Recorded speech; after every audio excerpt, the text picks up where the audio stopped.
दुए दिन काटे गईनी लागे गईल लूके हो देहिया के साथे साथे जो बनो गईल सुख हो। घाम लागता रे बनम जी घाम लागता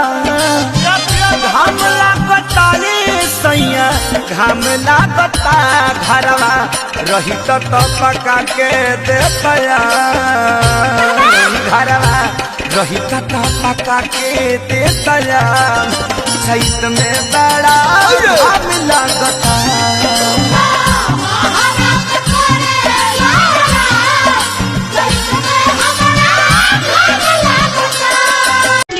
गाड़ी खोड़ी तोरे मारी लोकवा के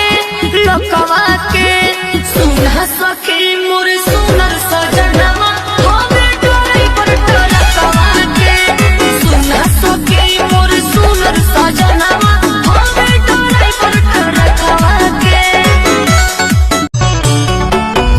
पड़ती जन्मिया बुझ के झोंकले बहार पिया कदी हमारा दिया मीठा मीठा माथा और पिया कदी हमारा दिया मीठा मीठा माथा और पिया कदी हमारा दिया।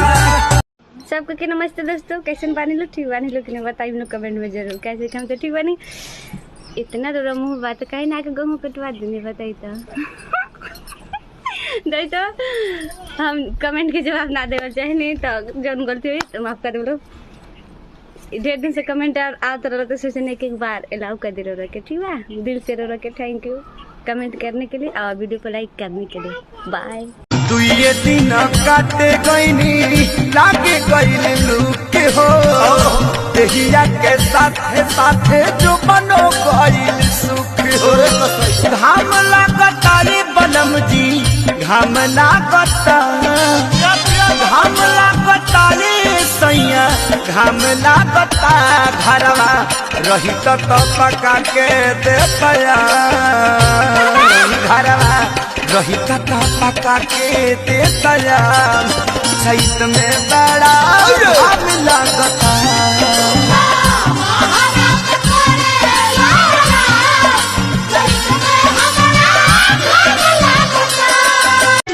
गाड़ी खोड़ी तोरे मारी लोकवा के सुना सखी मोर सुनर सजनवा होवे डोरी पर टरकवा के सुना सखी मोर सुनर सजनवा होवे डोरी पर टरकवा के।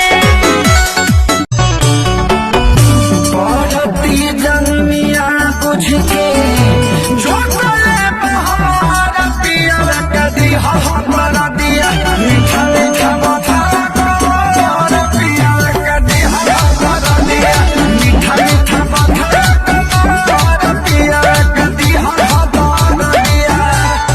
सबको के नमस्ते दोस्तों, कैसे बानी लो? ठीक बानी लो कि नहीं बताइए लो कमेंट में जरूर। कैसे हम तो ठीक बानी। इतना तो मुँह बात कहीं ना के गहूँ कटवा देने बताई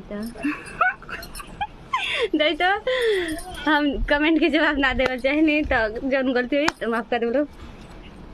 ढेर दिन से कमेंट आता रहा तो सोचने एक बार अलाउ कर दे रहा के ठीक है। दिल से रो के थैंक यू कमेंट करने के लिए और वीडियो को लाइक करने के लिए। बाय।